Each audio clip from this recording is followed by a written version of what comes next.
on an all-new Dr. Phil. My husband degrades me every single day. Just go kill yourself, loser! I hate your guts! They vowed I felt obligated to marry Julie. He married you out of pity. to love and to cherish. But I've never put my hands on you. You just said that you should be. For richer, for poorer, I don't really like you. Your attitude sucks. for better, for worse. You're just killing me! I think you're a loudmouth bully when you're behind closed doors. Let's do it. Have a good show, everybody. Here we go. This is a safe place to talk about hard things. Stand by. We'll count you down. I try to be an emotional compass and point you in the right direction. 5, 4. I am not giving up on you.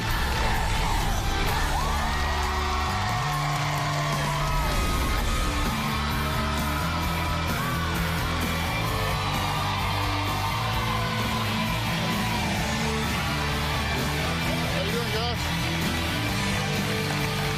How are you? You are about to meet a husband who believes a marriage should be treated like a business and has half-jokingly said a perfect wife should be mute.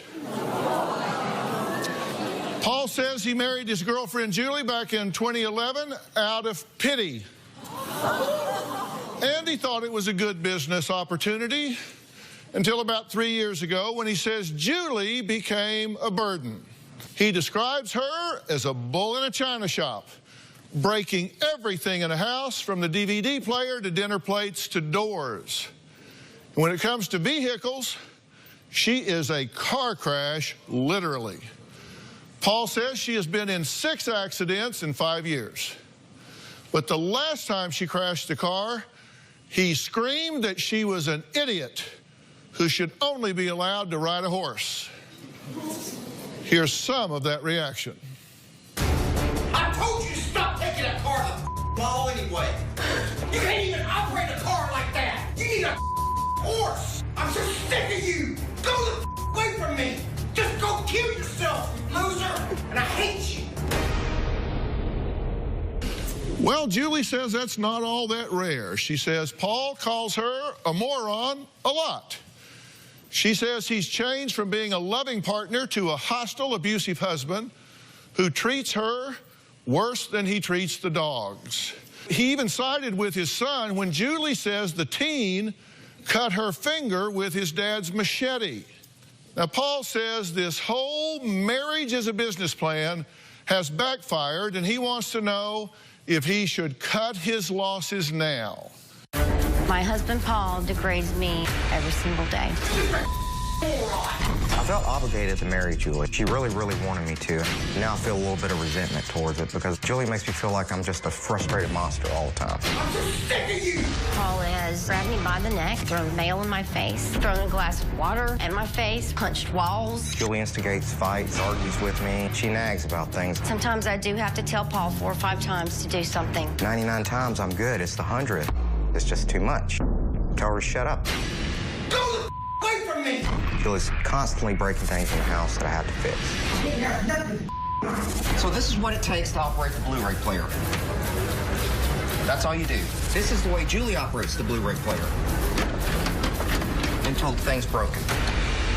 When things stop working around the house, Paul blames it on me and says it's my fault. So here's how Julie uses the remote.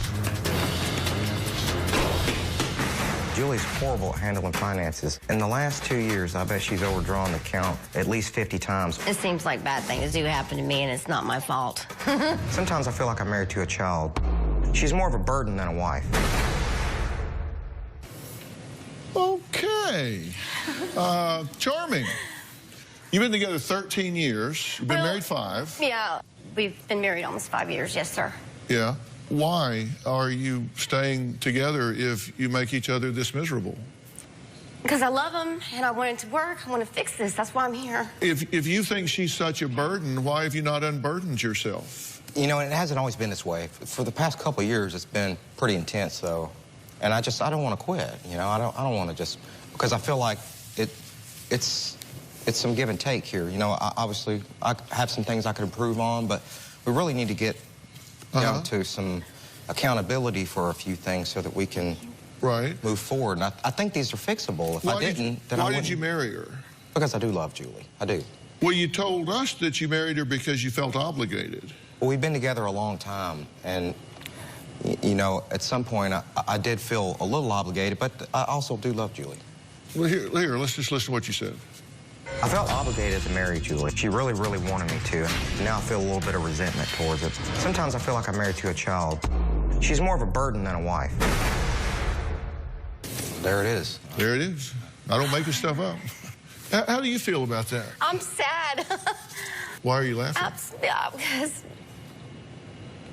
I'm shocked. But you shouldn't have married me out of burden. He didn't marry you out of burden. He married you out of pity. But you He said he felt me, obligated because he had been with you for so many years that he felt like you were respecting him too, and so he felt like he just kind of had to do it. I married you because I was in love with you. Remember the first night we met? I'm embarrassed. I'm sorry. Well, no, I understand. You can't change what you don't acknowledge, and I like to get everything on the table to see where we are. I made a list of all the complaints that he told us about you and all the ones you told us about him, because those become a to-do list, right? And his complaints about you are that you instigate fights, that you bring conflict and instability to the marriage, no courtesy for Paul's thoughts, that you nag, never apologize or takes blame, has overdrawn bank account over 50 times, 15 jobs in a year, crashed 6 cars, breaks the remote control DVD players, so negative that he can't have the son at the house. Well, the son's not at the house, and you know why. Because he attacked you with a machete? Yes, absolutely. A while back, my son was visiting me on the weekend, and I was at work, and Julie said he got out of hand and swung a machete at her. Paul's son had the machete in his hand, and he was waving it just like this. Stay away from me, stay away from me. Julie called me on the phone. It was getting crazy. He cut her, and she was crying. He physically violated me and purposely took that machete out underneath our bed. I do believe that you were hurt. I don't believe that he hurt you. Okay. If it wasn't certainly intentional. There's our disrespected problem. My son's a straight and narrow kid. He makes straight A's. He's a vegan. He's just a good kid. I just didn't believe that it went down like that. This was violently insane. Shing, sham, shing, 3 times. I have 3 cuts on my hand. Was lacerated here to the bone. He said that he was in my room with the machete in his hand, and Julie came in and grabbed the machete and snatched it out of his hand and cut herself. Paul didn't punish his son at all for it. Julie said I had to make a choice between her or my son. She wanted me to completely believe her and put him in jail. But that's not going to happen. I felt so disrespected. Julie brings on the drama. I mean, you can't treat me that way, and now your son thinks it's okay to treat me that way. Like, be violent with me. I mean, beat me up. You can't be physically violent with a lady. Now your son thinks it's okay to do it. Did the son have the machete and he was waving it around? Yes, sir. Did you rush in and try to take it away from him? No, I was begging him to put it down. He whooped it out underneath the covers, and I was like, oh my gosh, I was begging him, just like this, Paul, please put it down, and he went, ch, ch, ch. And what did he say? That I provoked the son to do it, and and he's even thought that I did it to myself. You thought I just found this out cut herself yesterday. to create drama? For the record, I didn't take anyone's side. You put me in the middle of that situation, and you got to know, I've known this kid since he was a baby, and he's never done anything like this. Okay. However, you, on the other hand, will push a lot of buttons to get attention, and I just thought, you know, maybe there's some truth to both sides. I was sick of it. You know, I was sick about it. How do you handle something like that? You can't allow your son to cut your gosh darn wife. You see this? I'm allowing it. This is, I wasn't yes, even you there. have. You didn't discipline him. You didn't. I mean, you can't be just the weekend father. Throw You him have under to the bus stand because up you and, said that. It's kind but of a I'm big your deal. wife. You should back me up. I'm a 47-year-old woman, and it's a 15-year-old child. Okay. The outcome is.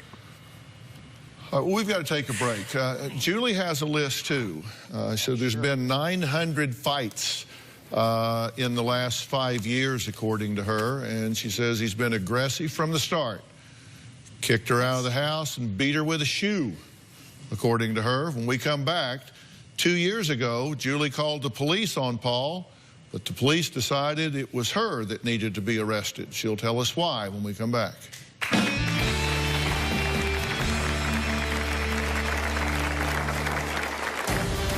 I got in a very heated fight. Just go kill yourself! That's when he pushed me up against the wall with my neck. You were pretty upset, and you were right in my face, and maybe I did push you a little hard, but you were right in my face. Paul tried to strangle me.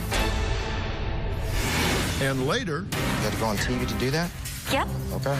I've been listening to you yell and scream at her in a highly abusive way, so yeah, I think you did have to come on TV to do that, because I think you're a loudmouth bully when you're behind closed doors. Tomorrow on an all-new Dr. Phill. Your parents asked us to escort you to Dr. Phill. I don't need help. She's beautiful We don't want you in jail. Why would I end up in jail? Because you're breaking the law. and out of control. You're not going to class! This young man is autistic. Have you bullied him? No, I love that kid. You say she's made you take her shopping and get her nails done. I tried to say no, but she gets threatening. That's tomorrow. 3 years ago, I found Paul's phone. Paul was texting at least about 50 messages back and forth. They were discussing what they were wanting to do with each other sexually. I was disgusted. When I confronted Paul about these texts, he said that they were just playing around. But to even do that is so disrespectful towards me.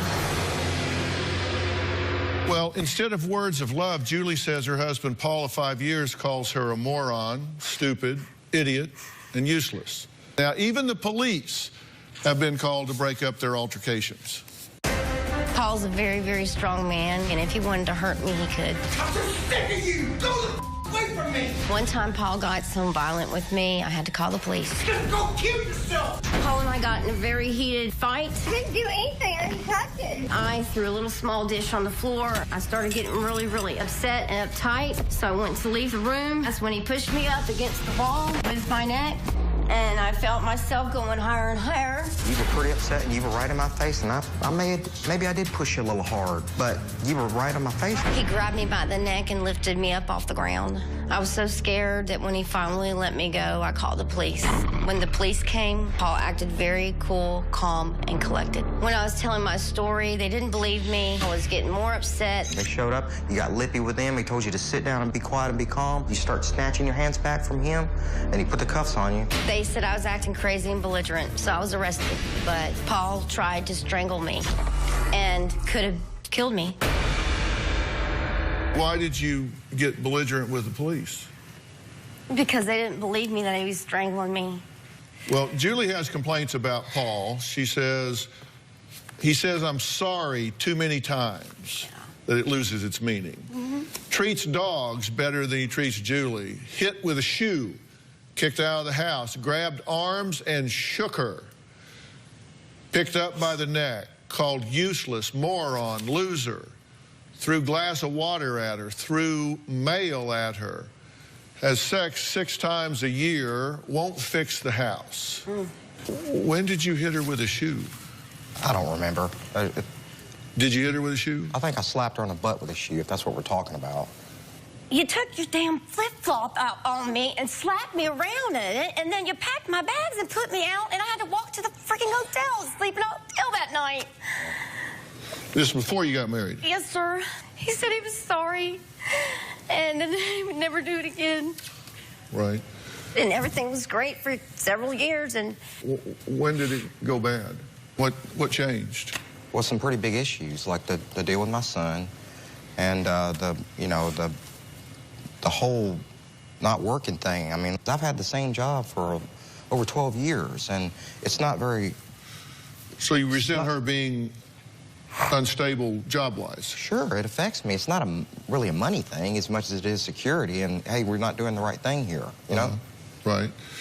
Did it bother you that he was sexting with a couple of friends? what do you think? I mean, yeah, absolutely. Well, I asked him where it ran off the rails. He didn't mention that. I wonder if he just forgot that. Well, did that contribute to the drama? Oh, yeah. Oh, gosh, this was over 2 years, almost 3 years ago. So it's about the same time things started unraveling. You embarrassed yourself doing it. Not only me and family, you embarrassed me, yourself. Why would you want to do that and not want to have words like that fun like that with your wife. Let me give you an example. All this is out of context. For example, that was not even the machete in question. I didn't even have that one at the time, and she overdrafted yesterday. Well, he said it was out of context, it's taken wrong. What did it say? I have a beeper. I'll bleep it out. Dr. Phill, we're talking about sex, stuff like that. You know, this was not appropriate. It wasn't appropriate. That seems kind of unambiguous. He got you. No, I'm just saying that seems kind of unambiguous unless she's a glass blower or something. I don't know. Well, it's joking that went out of hand, and that was my fault.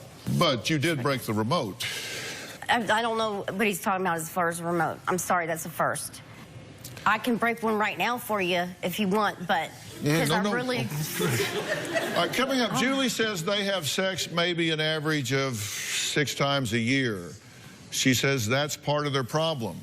We'll talk about that when we come back. You had to go on TV to do that? Yep. Okay. He didn't want to be embarrassed, and I know he's embarrassed, but... About what? I'm here to be honest. You said some things that he's going to be mad at you for? Yeah. I have a son from another marriage. He's 15. But when he comes to visit, Julie makes me feel like I have to ride him and make him do chores. When Paul's son comes to visit, he lets him get away with everything. He is a very spoiled child. She antagonizes me to tell him what to do. I have to be the middleman. It's time for you to stand up as a father. He needs a little discipline. I wish I could just spend quality time with my son and not have Julie, nagging. So, do you resent her? Probably is now. Why? Because... Have you said some things that he's going to be mad at you for? Yeah. What? He didn't want to be embarrassed, and I know he's embarrassed, but... About what? I'm here to be honest. I want some doggone help. We need help. I want our love life to be fixed. I want you to get motivated more around the house. You had to go on TV to do that? Yep. Okay. Well, we're here. It matters to me, so it was not my choice. Well, I've been listening to you yell and scream at her in a highly abusive way. So, yeah, I think you did have to come on TV to do that, because I think you're a loudmouth bully when you're behind closed doors. Thank you. So, yeah, I think so. I mean, let's listen to it. Let's listen to you talking to her. This is a moron. You can't even operate a car like that. You need a horse, you idiot. I work my off for you, and all you do is me over. I'm so sick of you. Go the away from me. Just go kill yourself, you loser. I hate your guts. You're just killing me. You don't even care. You user. You're just an evil, and I hate you. I regret the damn thing. I'm so sick of you and your never in it, and it's never your fault. You want to be mad at her for coming on, we had to come on television to do this? Yeah, because an abuser isolates their victim. They get them behind closed doors by themselves where they can't fight back. They impose their will. They yell and scream, and that's abuse, and you are a loudmouth bully when you do that to your wife.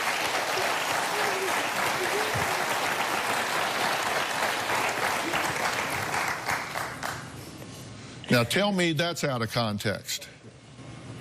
No, I can't. Go kill yourself. I hate you. That's also a boiling point, and I don't...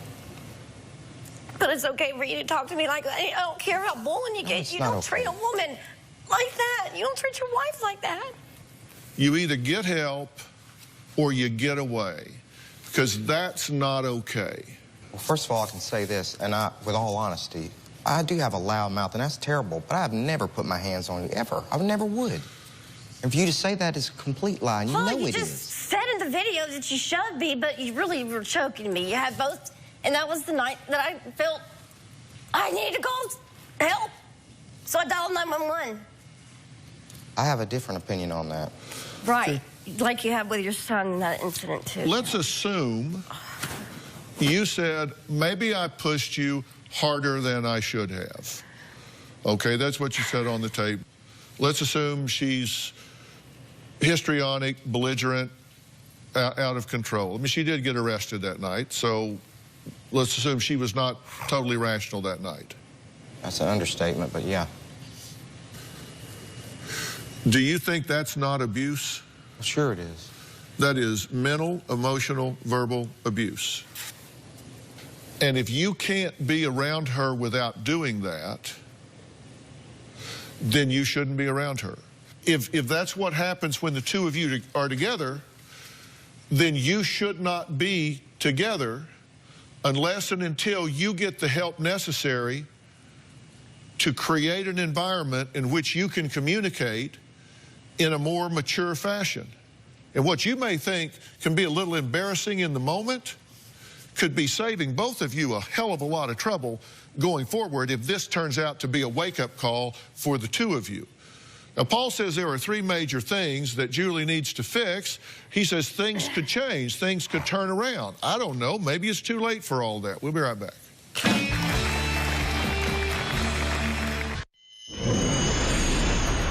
If I had to describe what I think I'm looking for in a wife or in Julie is I want her to generally be nicer. The thing is, I don't really like you because your attitude sucks. And I want a wife that listens to me and doesn't talk over me so much. You know, I need I to let you talk, so let me talk. And stop badgering me the second I hit the floor. If you don't have anything nice to say, maybe just don't say anything. Paul's ideal wife would just shut their mouth and just do what he says. Paul says he has requirements for the perfect wife.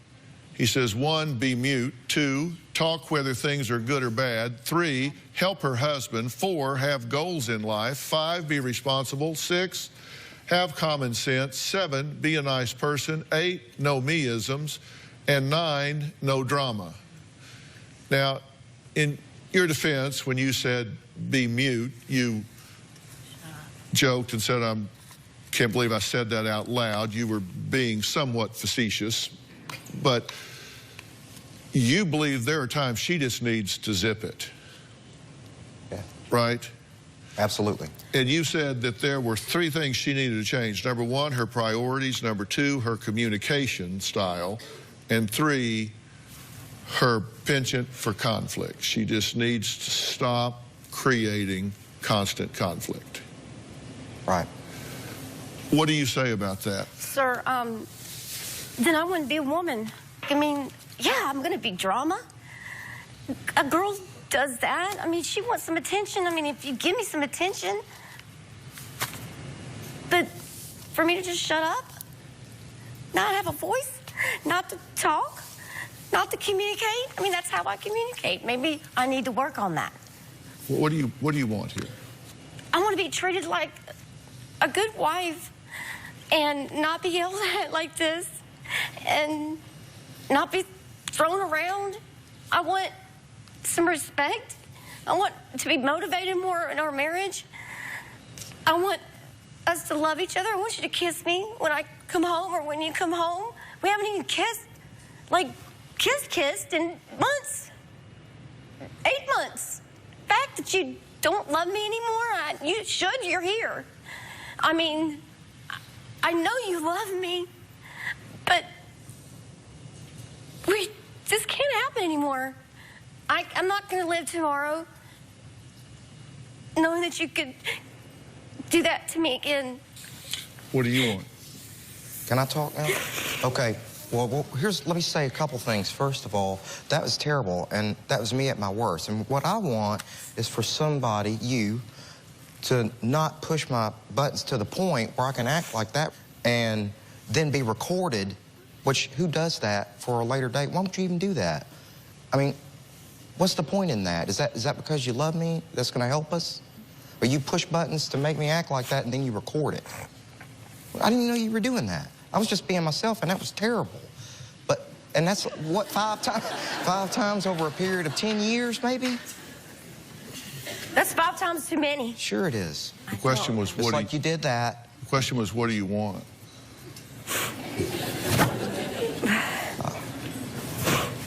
I want those 3 things. I want her to be accountable. I want her to work on her priorities and quit creating this conflict.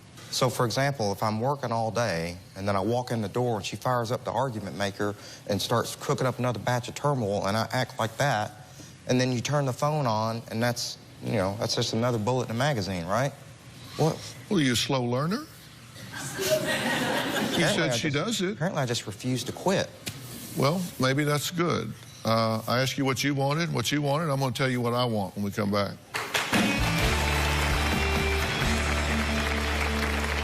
Tomorrow on an all-new Dr. Phill. She's beautiful. You're not going to class. And out of control. We don't want you to end up in jail. Why would I end up in jail? Because you're breaking the law. That's tomorrow.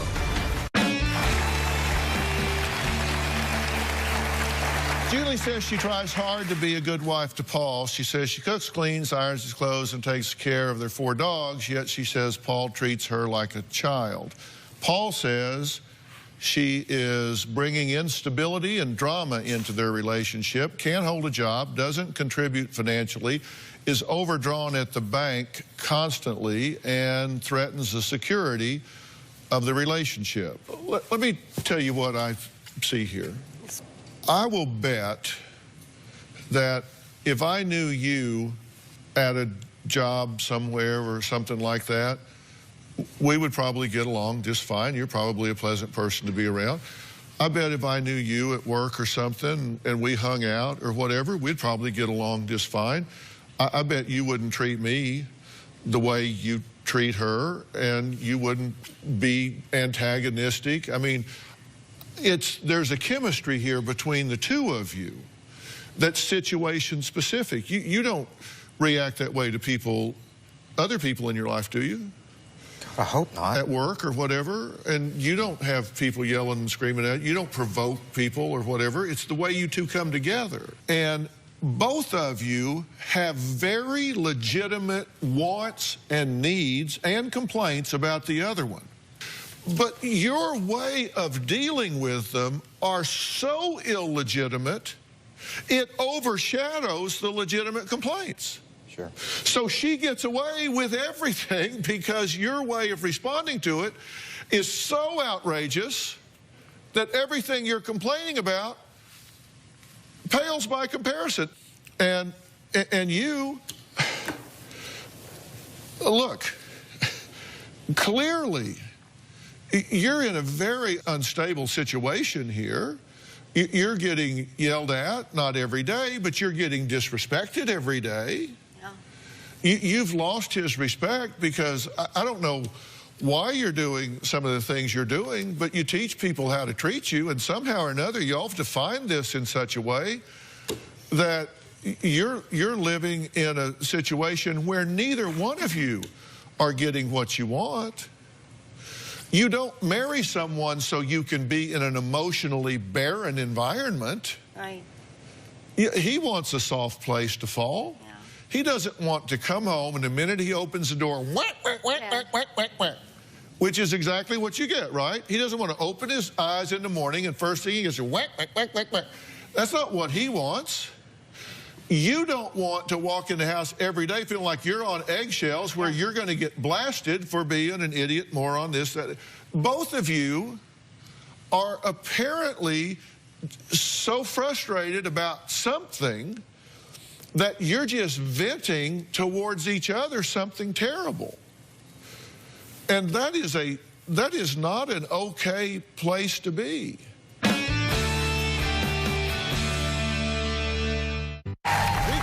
This show without you, our studio audience. If you are going to be in the Los Angeles area and you would like free tickets, go to drphil.com and click on Be in the Audience. Because we have a lot of fun here, don't we? Or you can call 323-461-PHIL.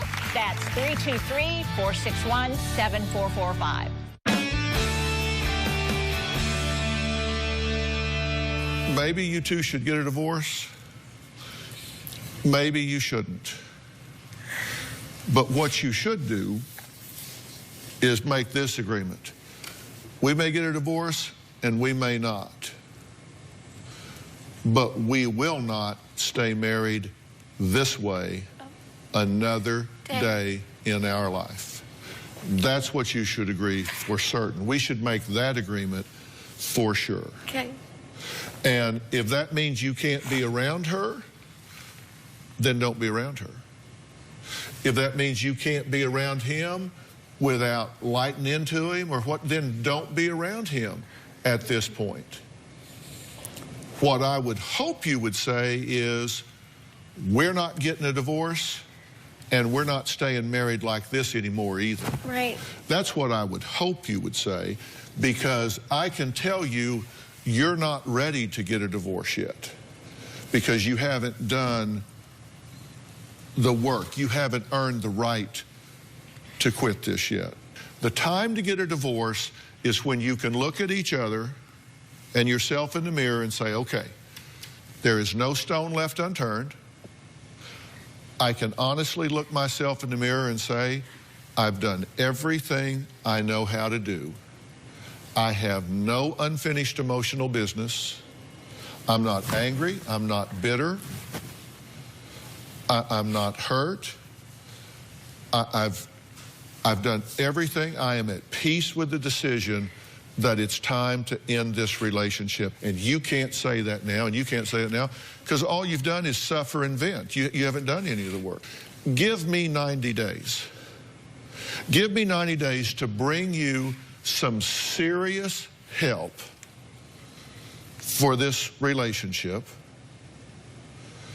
and really have you do some problem solving and some issue resolution. And if at the end of that time you say, I'm at peace with it, then you can get divorced for the rest of your life. You can be divorced for a long, long time. Give me 90 days to try to solve this situation with some professional help before you pull that trigger. Are you willing to do that? Absolutely. Learned a lot today. Okay. Thanks to Paul and Julie. Coming up, do you ever feel judged because of your age? Next, a hidden camera experiment where no one over 40 is allowed to eat. Wait till you see this. We'll be right back.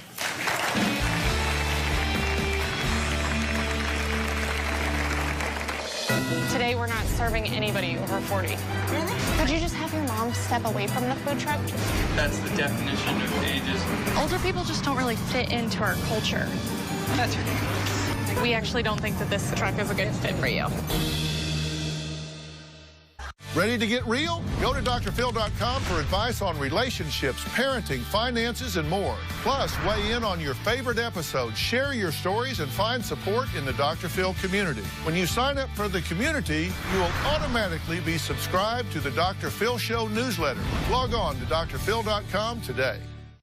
Okay, can you imagine trying to place your order at a food truck and being told that no one, and I mean no one over the age of 40 is allowed to eat there? That anyone old needs to step back from the establishment because you are ruining their image. Sounds unbelievable, right? Well, you'd be surprised how many people judge others by the numbers, the number of wrinkles, that is. Let me show you what happened during a little hidden camera experiment. Take a look. Hi. Hi. How are you? Good, how are you? Just one question really quick. You're not over 40, are you? No. Perfect, great. The age limit? Every day, age discrimination happens in the workplace behind closed doors. And we wanted to see what it would look like out in the open. We're just trying to look for a young, hip vibe. That's fine. I'm 28. Do you want to see my Okay, ID? just as long as you're not eating it.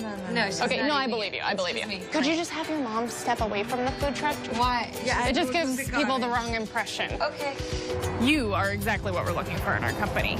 I was shocked. We shouldn't be discriminating anyone for any reason. Why nobody over 40? My mom left her job to take care of my grandmother, and so when she went back into the workforce to look for another job, a lot of people would not hire her due to her age. We're actually not serving anyone over 40 today. Hey, for real. Older people just don't really fit into our culture. That's ridiculous. I'm sorry. All right.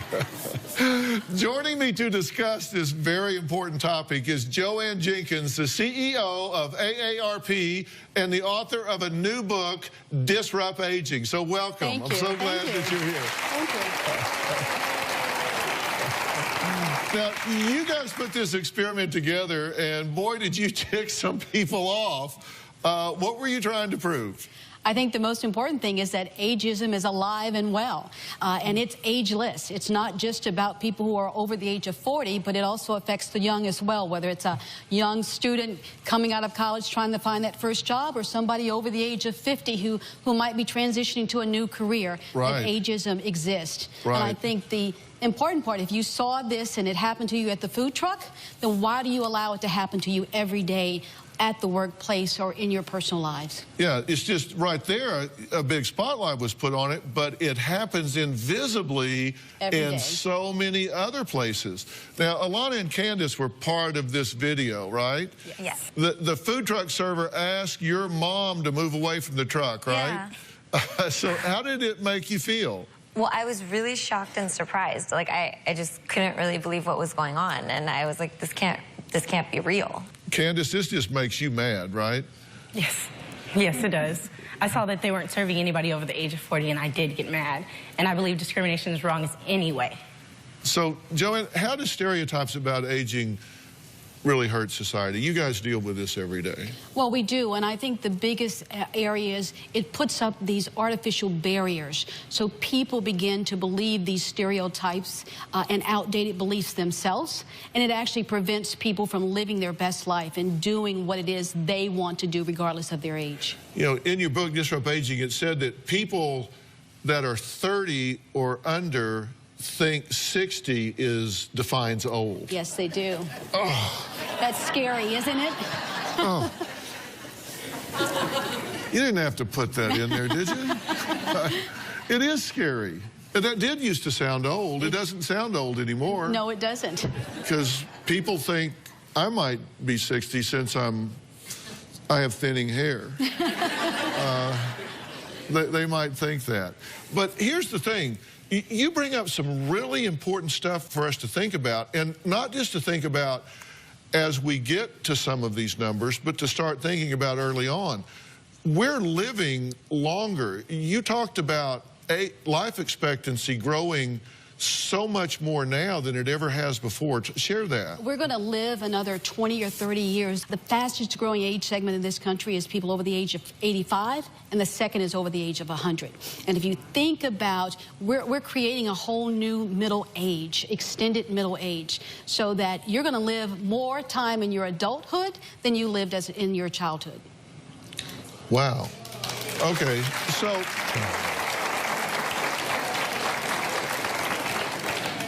But the financial structure's not geared for that. No, it's not.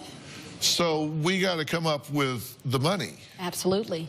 I like to focus it in the book around 3 areas, around health, wealth, and self, that we need to take control and own our age and take control of our health.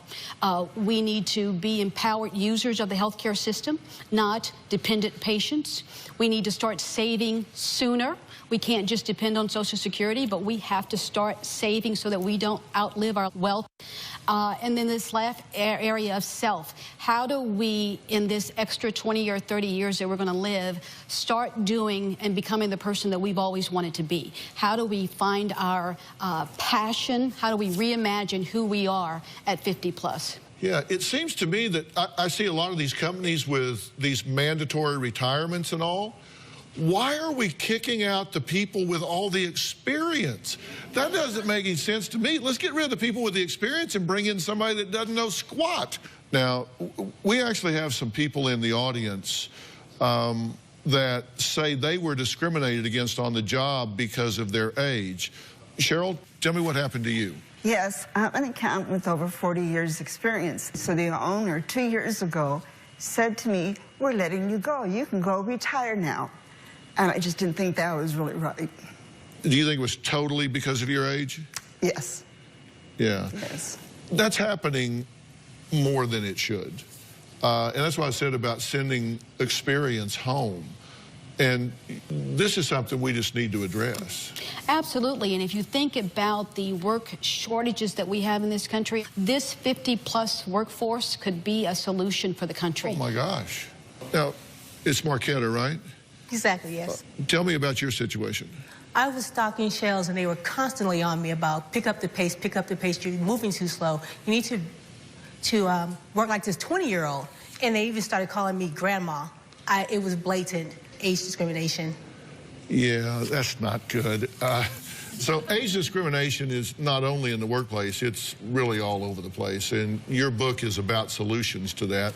But a lot of it comes with the way you see yourself and your own vision of your self-image, your self-esteem, and how you position yourself in your life and your world, right? Absolutely. It is about owning your age, and not in a hateful way, but confronting this whole issue of ageism and calling it out when we see it, like we did in the food truck video. It really is about all of us taking responsibility for not defining people based on their age. Yeah. And that's why you say health, wealth and self. Absolutely. That's what you got to focus on. 10,000 people are turning 65 every day, and that's going to happen for the next 14 years.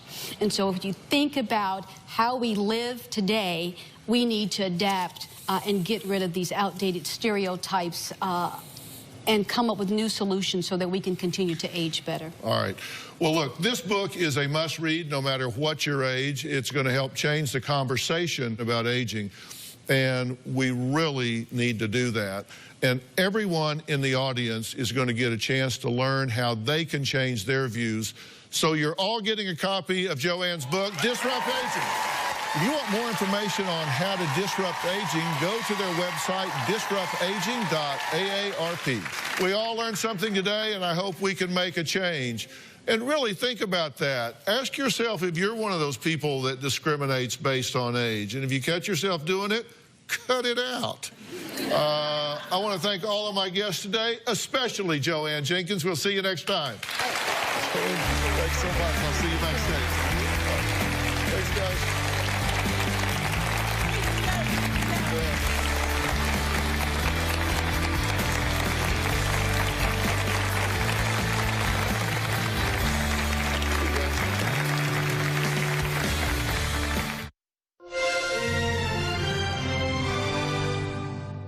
Today on an all-new Dr. Phill, she's obsessed with gambling. I've lost between $300,000 and $400,000. Out of control.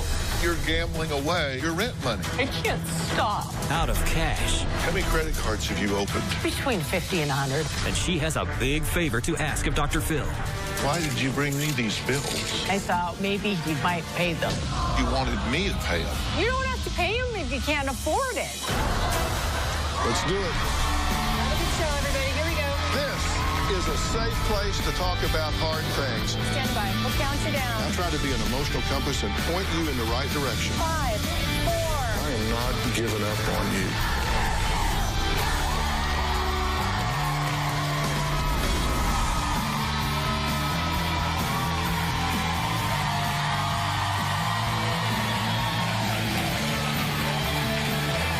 How you doing?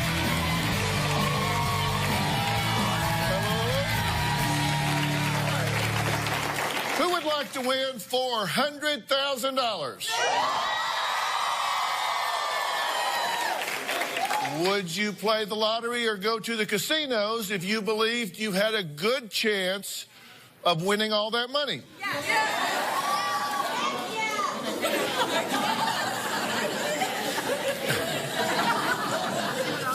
If you won, what would you do? Maybe buy a home like this one that was recently on the market for $400,000? Yeah. Or how about buying a brand new sports car like this? Or how about sending up to 4 children to a 4-year college? I'm sure we can all find endless ways to spend the cash.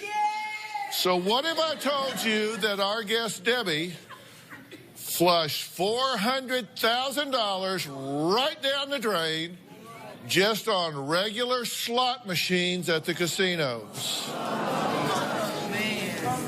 Debbie is a self-admitted gambler for the last 2 decades who loves to play the slots so much that she says she turns demonic. I have been gambling for over 20 years. My mom's addiction has taken over her life. I drop hundreds of dollars. It's just paper. I am completely addicted to every slot machine. I walk through a casino door and I'm not myself anymore. I become obsessed, like a demonic feeling. The only thing that matters to my mom when she's at the casino is putting her money in the machine. Gambling has turned my mom into a monster. When I go on a gambling binge, I could stay there for days, and I have. I've done everything possible to feed my addiction. I've opened between 50 and 75 credit cards to feed my addiction. If I had to put a dollar amount on how much I've lost over the years, between $300,000 and $400,000. At one point, I controlled all of her money. I couldn't control her. She would make a scene in public, screaming at me for her credit card. I would get explosive when I couldn't have 100 here, 100 there. On one occasion, the police were called due to my explosive behavior. My mom has told me that she'd stopped gambling, and then there's been times where I've gone to the casino and found her there. When I leave a casino and I'm broke, I cry. I hate myself. I scream in the car. I hate you. What is wrong with you? You have a family. You have to feed your children. Then I turn around and I go back. I am addicted to gambling, and it has taken over my life. Okay, so you know this, right? Yeah. You know it about yourself. This isn't something that you're kind of think you can handle or you think you have under control. I have no control over it. I can't handle. So you've heard the term degenerate gamblers, and that describes someone in lay terms that will blow it all. They'll blow their rent money. They'll blow their savings. They'll run up their credit card. They'll do it all. And that's you. Yes. You've been trying to stop her. Yeah. She yells at me and says she doesn't need help. Why do you do that if you tell me now you know better? To be honest with you, I don't want to hurt my children, but I can't stop. So I've become a compulsive liar as well on top of it, lie after lie after lie. You've actually gone in the casino. Yeah. You've walked up to her in the casino and said, come on, what are you doing here? Yeah. You've actually taken her money in the casino. Yeah, I've brought her out of the casino. We've been in the parking lot yelling at each other. And she'll stay and you leave. Yeah. I mean, even though she knows you're upset, she'll say, you'll leave, I'm staying. Yeah. All night. She'll be gone all night. You said when you walk through that casino door, you become a whole other person. You said, I become demonic. I become like a devil person. When I walk through a door, a casino door, my mind is focused on a slot machine. I'm not Debbie in there. I don't know how to explain it. I can't control myself. I can't. If I have my bank card with, which I try to leave at home, I'll drain it, even though I have a $300 limit on it daily. They have a machine in the casino that overrides it. So you can drain your account. How many credit cards have you opened? At least between 50 and 100. It has to be. It has to be. 50 and 100 credit cards? At least, yeah. You just keep opening and opening and opening so you can get more money. Yeah, because I can't afford to gamble on my, you know what I mean? I should have never said that one. Oh, boy. No, you got, come on, be honest. You have barred yourself from casinos. You've gone and told them, here's my picture. You spread this around. Do not let my happy ass in here ever again, right? You have correct. You've told them to keep you out. Many times, many times, many times. They let you in? Yeah. You tell them it's not you on the picture. Yeah, I have done that. Well, what do you do to get money? What do I do to get money? Yeah. Where's this money coming from? You said I can't. I win. And then I lose. I've won quite a few jackpots. You've won $60,000 in a year. Correct. You said you spread all those hundreds out and you were hooked. Big time. How long did it last? How long did money last?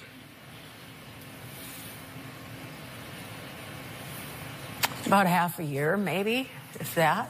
Before you lost it back? Oh, yeah. I don't want to do it. I do it. I'm not me in that casino, okay? I'm not. When I walk through the door, I'm not me. It takes over my mind. I can't stop. So why do you walk through the door?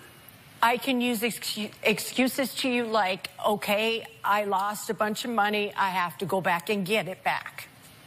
I use that a lot. But I don't seem to be able to walk out with it again.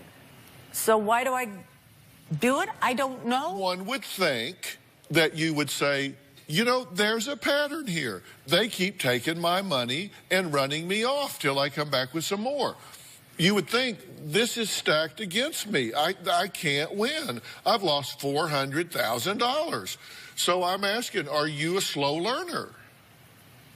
No, I'm pretty good with math, but, you know, hey, you know, I'm not trying to laugh and joke. I'm serious. I have self-medicated myself over the years with alcohol prescription pills so I don't have to face reality, okay? You said the only time you've ever left with money is when she came in and drug you out before you could lose it. You said you left once with $3,000. Towards the end here, yeah. I mean, I did walk out. Yeah, tackle you, dragged you out before you could lose it. 8 years ago, I walked out with $10,000, $12,000 and paid some bills off, but then put it all back in. Well, Debbie says she has a big favor, and I mean a big favor to ask me. We'll talk more about that next.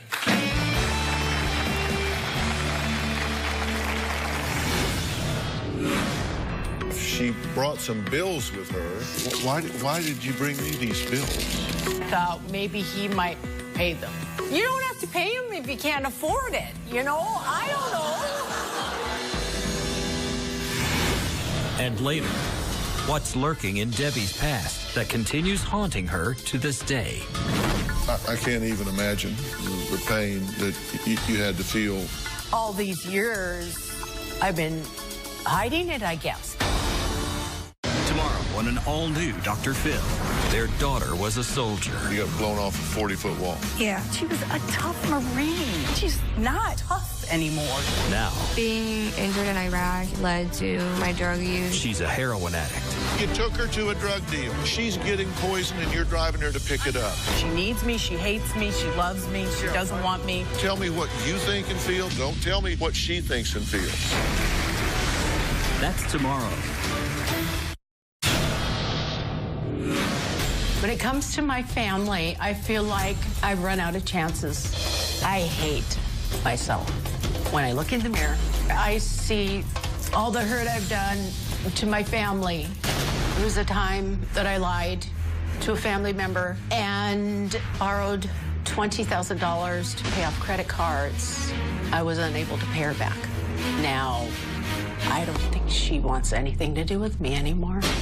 My gambling has ruined my relationship with my daughter. My greatest fear is that my mom will be homeless. If she becomes homeless, my fear is she'll not be able to keep my brother with her. I tell myself I won't be homeless. The pain won't go away. The withdrawals won't go away. The pain of what I've done to my family, but I still want to go back to try to win money, to pay my bills. There's no out. I don't have anything to numb myself with right now. And it's really hard, you guys.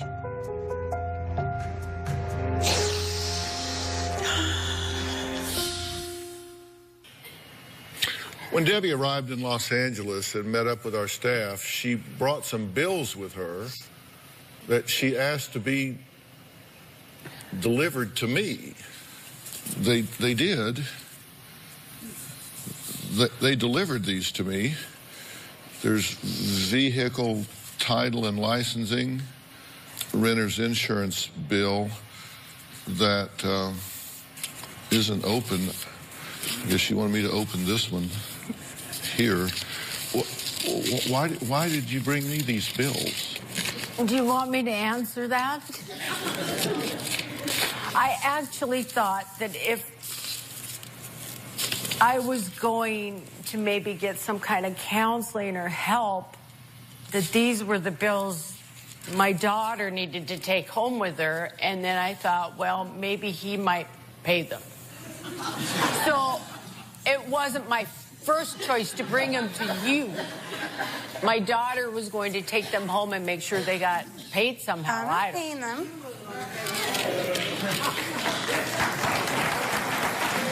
What? I'm not paying them.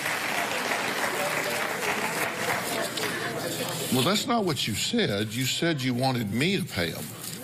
Well, someone. I don't know what to do anymore. You don't have to pay him if you can't afford it, you know? I don't know. I know I'm bailing out again. I'm sorry. I can't pay him either, so I can afford it, and I still don't have to pay him. Yeah, right.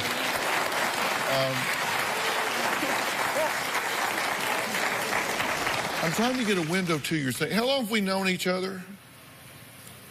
A minute or two? Yeah. It would be about 20 minutes. And then, yeah, and I'm sorry. I shouldn't have even asked.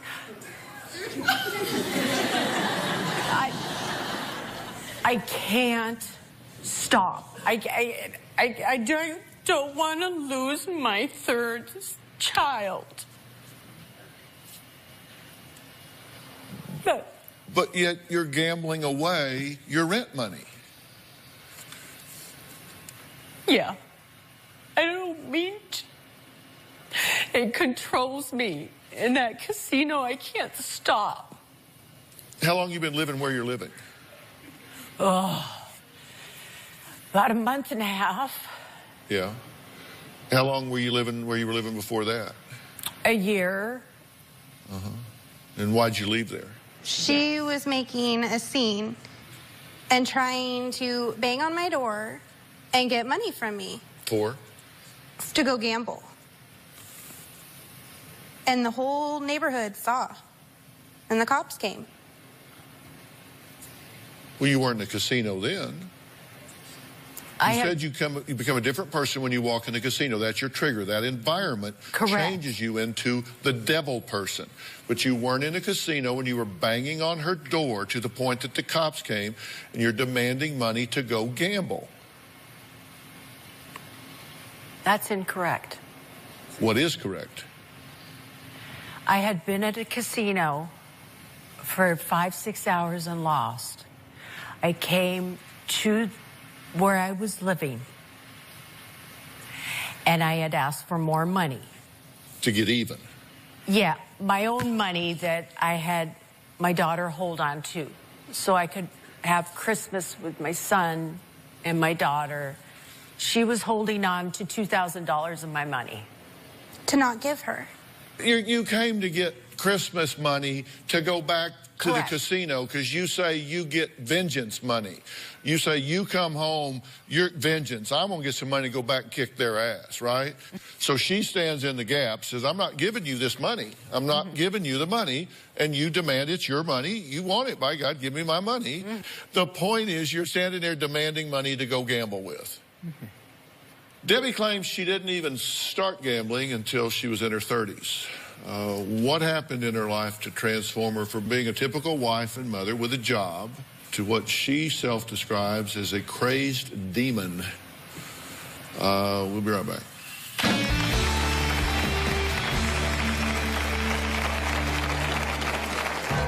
"20 years ago, I lost my son. My brother died on my birthday. I blame myself for his death. I thought I killed him. And later, his parents called him a moocher. Is Ryan back on his feet or on the streets? You went to Texas. You got a job. Yeah.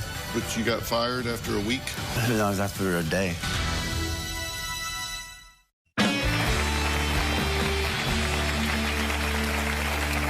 Debbie claims she can't control the pull of the casinos and the urge she has to hit those slot machines over and over again. And yet, she didn't always have this uncontrollable addiction. Her daughter Serena believes this all started when her mother tragically lost her son to leukemia at just 2 years old. And instead of facing the pain, Debbie looked for other ways to just switch off. 20 years ago, my son, RJ, was diagnosed with a high-risk leukemia. RJ was 13 months old. My son, RJ, had a bone marrow transplant. My daughter gave bone marrow, which nearly killed him. I could not put my son through another bone marrow transplant. It was too painful. I lost my son to cancer. She uses my brother's death as an excuse for her to gamble. I gamble not to feel pain. My brother died on my birthday, and I never look forward to my birthday because I know she's gonna go out and gamble. It makes me feel hurt. My brother's been gone for 20 years, and she's never dealt with the loss. I thought I killed him by not doing another transplant. I blame myself for his death. I just wish she would be at peace with him being in heaven.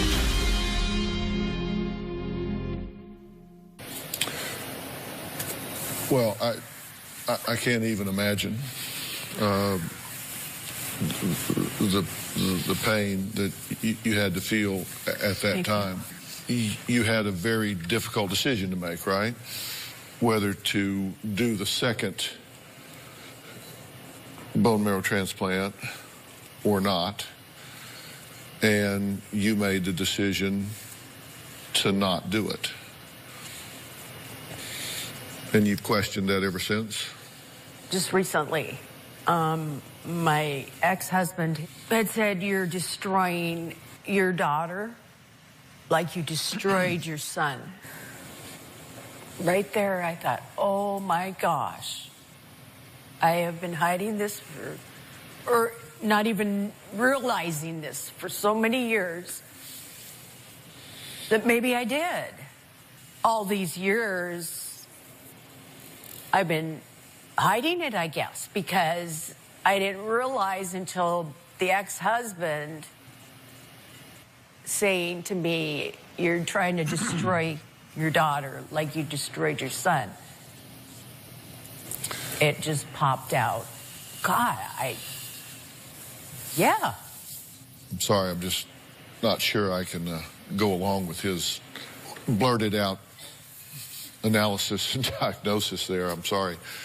Had I been sitting with you in that room at the time that you were making that decision, I can't tell you that I would have advised you differently than what you said. The decision you made, there's very moral basis for making the decision that you made. I mean, what do you put the child through? What's the risk-reward ratio? That's a very difficult decision that parents have to sometimes make in dealing with a terminal illness and what you want the quality of life to be at that point. And that's a decision that only you could make at that time, and you made it, and I certainly couldn't fault that decision.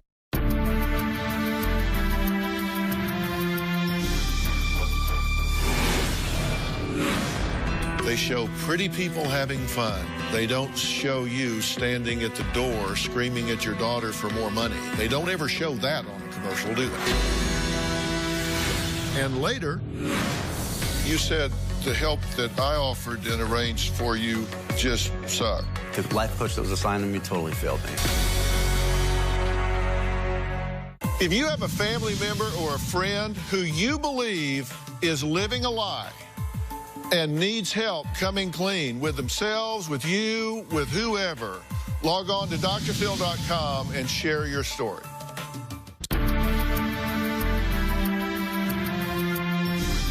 I do know that things often start for one reason and continue for a very different reason.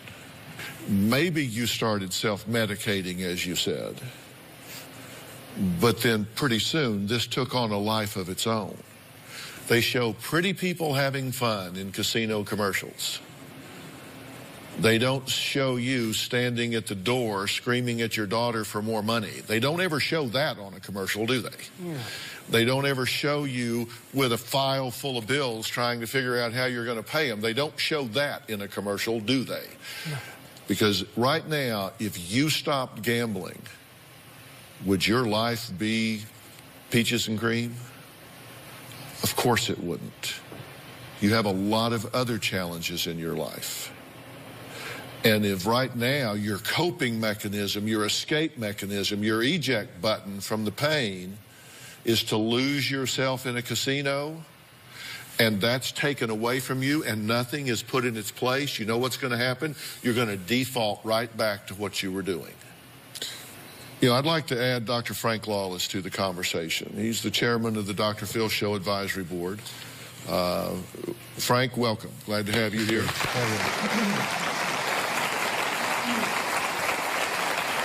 Frank is director of the Lawless PvP&P Center. He has also written the book, Psychoneuroplasticity, Protocols for Addiction. Frank, what needs to happen here? Well, first of all, we need to recognize that it is, the problems are neurological, which means that they are deep below your consciousness. So you are really out of control. There needs to be a broad program that encompasses not only your lifestyle, but also your neurological functioning and your psychological coping skills. And there's a comorbidity here. Your addiction to gambling is existing in parallel with some other things. And depression, for example.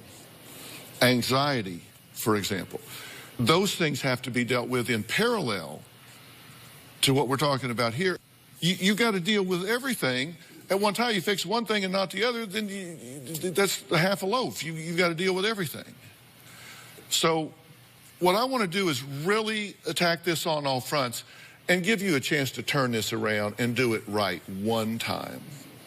Let's get this right one time and give you your life back. And I really think in a relatively short period of time, your life can look a good deal different to you. I think you can be looking back going, oh my God, I cannot believe that was me. And this is going to begin with, what I would like to do is fly you to the PMP Center to spend some time with Dr. Lawless' team. They have a team there, multifaceted team, to start with a very thorough evaluation, see everything that's going on with you, psychologically, neurologically, physiologically, hormonally, everything, and then put together a true coping plan to get this turned around. But you've got to be willing to submit yourself to it. Totally, yes. Deal? Oh, yeah. Yes. Okay. All right, we'll get that set up. Right. You can talk to her after we finish. Yeah. Okay.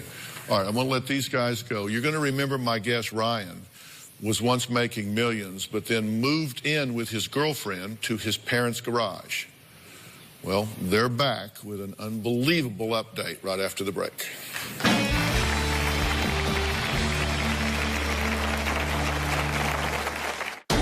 My 37-year-old son does live in my garage. There's a reason why I'm in your garage. You don't deserve to have a family that's as supportive as they are, that loves you the way they do. After being on the Dr. Phill show, I was disappointed because I felt like Dr. Phill had missed the mark. Tomorrow on an all-new Dr. Phill. She was a tough Marine. She's not tough anymore. Now, she's a heroin addict. You took her to a drug deal. She's getting poisoned and you're driving her to pick it up. That's tomorrow.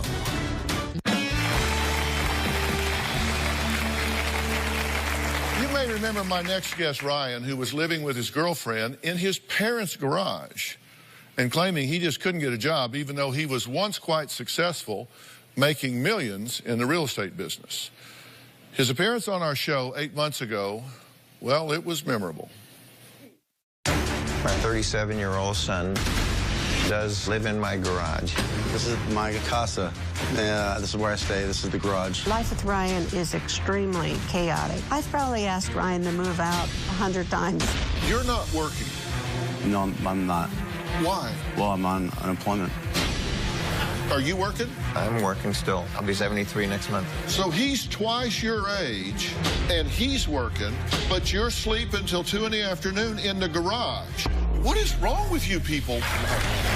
Ryan's 24-year-old girlfriend is also living in the parents' garage. Mine and Ryan's usual day is we wake up and we just kind of, we kind of let the day come to us. I feel like I can't help but be mean to Rachel. She aggravates me. You know what? You are stuck. You got a chip on your shoulder. I strongly suspect it's frustration. You're taking it out on everybody else. I'm a 37-year-old adult that deserves that respect, and there's a reason why I'm in your garage. You don't deserve to have a family that's as supportive as they are, that loves you the way they do, the way you treat them like... I don't want to kick Ryan out on the street because in the back of my mind, I would feel terrible if he were really sick. Do you think he's mentally ill? I think he's bipolar. Where did you go to medical school? I've never treated a bipolar patient where I called the adult patient's mother up and said, okay, here's what I want you to do. Have no accountability, allow him to be mentally and emotionally abusive, let him sleep until the middle of the afternoon, and don't let him get a job. That's what I need you to do to help me get him back as a meaningful, contributing member of society. Don't you want to be proud of you again? Well, sure. I know how to get you back in the game, and I am willing to bring you the resources to do that. Well, I told Ryan's parents that the only way they would see their son make it is if they kicked him out of the garage. They did listen. Take a look. Since we were on the Dr. Phil show, we finally had to evict Ryan to get out of our garage. This is my garage. I own everything here. It's not anything of Ryan's. We've been living at the motels, getting money from resources. Hey, what's up, Dan? Since being on the show, I have spent $3,000 on Ryan. There's been 10, 12 times that I've put him in a hotel. We're living day by day. A lot of times, we definitely have to reach out for a lifeline to help us. I was wondering if you can give me a ride down to... No? Okay, thanks for your help. Ryan is currently not working. He hasn't held a job for 3-4 years. We tried to maintain our normality by going to the gym, exercising, and we have his racquetball. It's good. After being on the Dr. Phil show, I was disappointed because I felt like Dr. Phil had missed the mark. He was a moocher, but the symptoms behind that, I felt, were mental illness and drug issues. I don't think I have a mental problem. I think we have a financial problem. Well, Ryan and his girlfriend Rachel are here while Ryan's parents, Mike and Vicky, join us via Polycom. Even though Vicky thinks I missed the mark on Ryan, you did take the advice to get him out of the garage. How long did that take? About 6 weeks. After the show, about 6 weeks, had to evict him to accomplish that. Are you glad you did it? Are you sad that you did it? How do you feel about it? I'm positively thrilled. I mean, I felt like it was a burden off my shoulders that would never go away. Yeah. Are you at peace with that, even though I know it's difficult? Oh, yes. Oh, yes. Okay. Your mother thinks that she doesn't disagree that I felt like you were taking advantage of them, but she says that I missed the mark in that you are mentally ill and that you need help in that regard. You disagree. You don't think you're mentally ill. I'm going to leave that to I'm properly diagnosed or like checked out. But you actually, after some encouragement from family, decided to check into a hospital. Yeah, I mean, everybody was pushing that direction, and you know, I'm not going to turn away from it if that's what friends and family and loved ones are saying. Did you check into? Yes. I mean, I've known a couples where like one wanted to take up scuba diving, so the other one did. But this is the first time I've heard where one was checking into a mental institution, so the girlfriend said, yeah, I'm in. Right. Well, because, yeah, no, you're right. That's, because that's why I checked out. That's why I checked out a day later, is because, you know what, it was all for the wrong reason, and somebody else deserved to be there a lot more than either one of us. Well, did you get in conflict with the staff when you were there? No, I wouldn't say that, no. Well, I thought you wound up strapped down to a wheelchair. No, not strapped. I was asked to sit in the wheelchair and basically move to a different level. I thought you told us that you talked to her in the hallway, and they said you weren't supposed to do that. Passing the note, yeah. And so you got upset. They called security. You wound up getting strapped to a wheelchair, moved to level 1.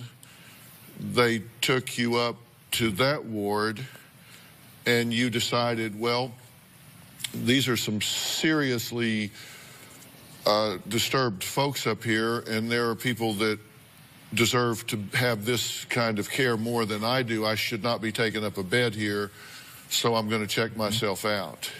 Yeah. That's what you told us. We right, recorded no, that. You're right. That's accurate. All right, Ryan says he's trying to change his behavior, but is he really? I don't know. We'll talk more about that when we come back.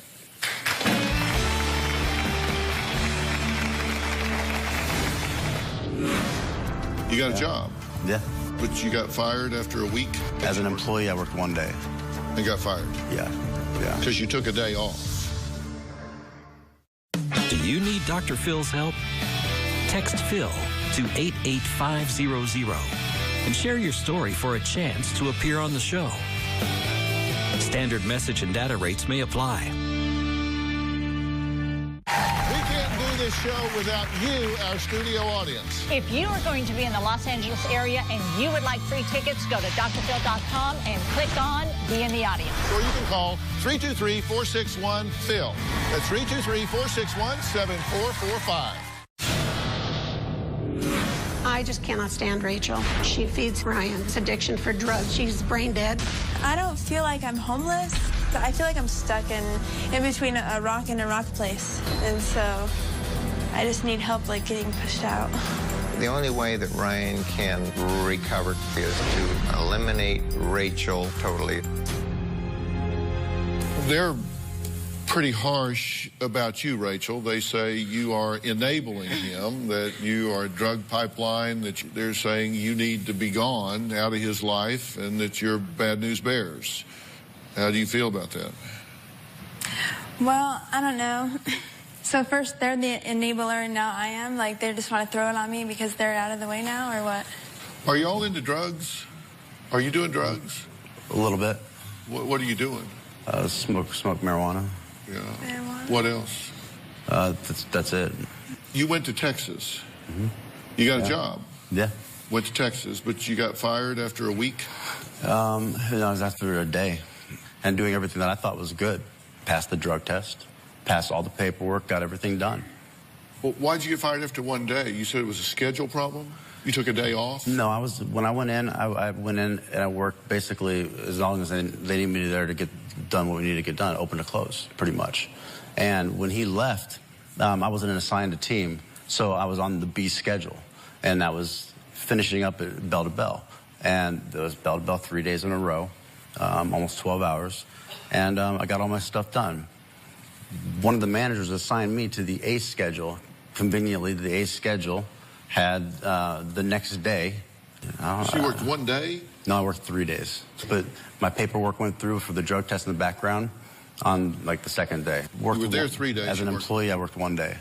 And got fired? Yeah, yeah. Because you took a day off? Because I took a day off. And so then you had to walk back? Yeah, well, but once that had happened, I had the car, the rental car that we drove out there, and since he had stopped the process and everything, that went upside down, $400. I gave the car back.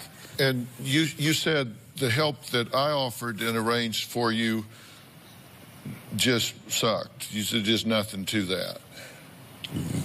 I'll speak honest with you on this. The life coach that was assigned to me totally failed me, yes. Yeah. I feel personally that's what happened. We both played phone tag, me leaving messages, him calling me back, and leaving messages for me. And yeah, we keep very detailed records about that. On February 2nd, we got a message from you to Anthony Haskins, our resource director. On the 3rd, call back. A girl answers. I ask for Ryan. She tells me he's not there. I leave a message for him, with her, for him to call me back. I hear Ryan talking to her, telling her what to say in the background. I mean, you're there. He can hear you in the background, telling her to say you're not there and what to tell. Well, if he called at a time that I was working on something else that was helping me make money, that'd be the only reason why that would happen. You know, and I actually do recall that. He hears you in the background telling her to say you're not there. Well, yeah, but I'm also on the computer and on my headset working with somebody on their site, you know, and I'm trying to get her to handle the phone call. So February 5th, he gets another call from you on the voicemail. Then on the 6th, he calls back. You answer the phone at 11:30 a.m., very groggy, say you're sleeping, call back later. So that's not accurate. That what you just read to me, that one thing right there is not accurate. It is accurate. Everybody in America right now is screaming at their TV screen saying, look, this arrogant guy won't take the call when you call the house, and you got an excuse and an explanation for everything. Want to know what's coming up on Dr. Phil? Visit our website and subscribe to our email newsletter. You'll get weekly updates, life strategies, and exclusive video that you won't find anywhere else. Plus, on drphil.com, you can see sneak previews of upcoming shows. Log on today.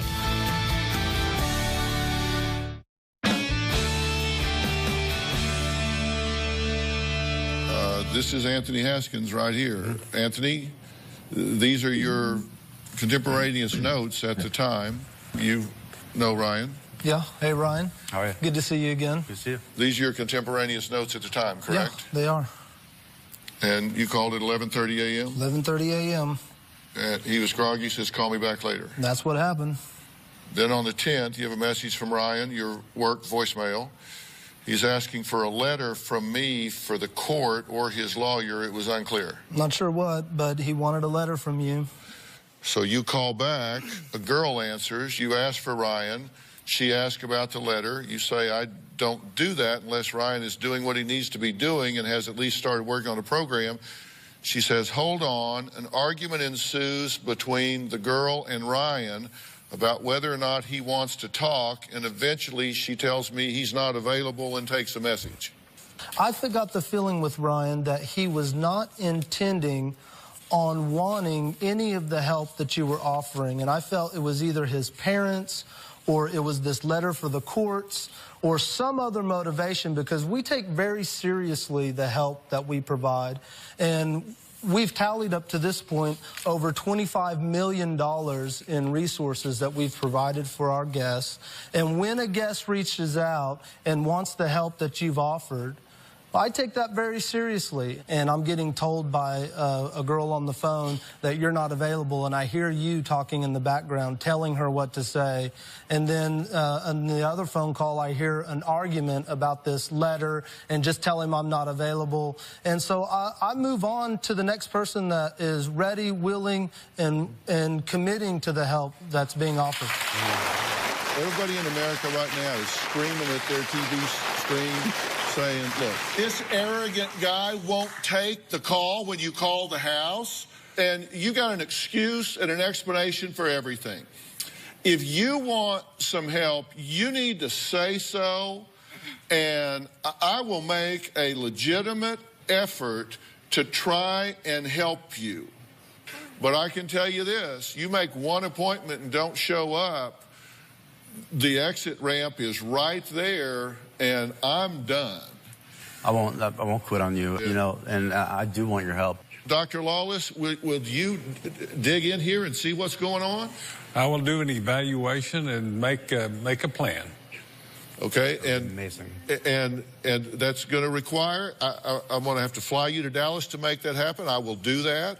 I want to thank all of my guests today, and a special thanks to Dr. Frank Lawless. We'll see you next time. make this work, man. Seriously, let's make this work. All right, guys.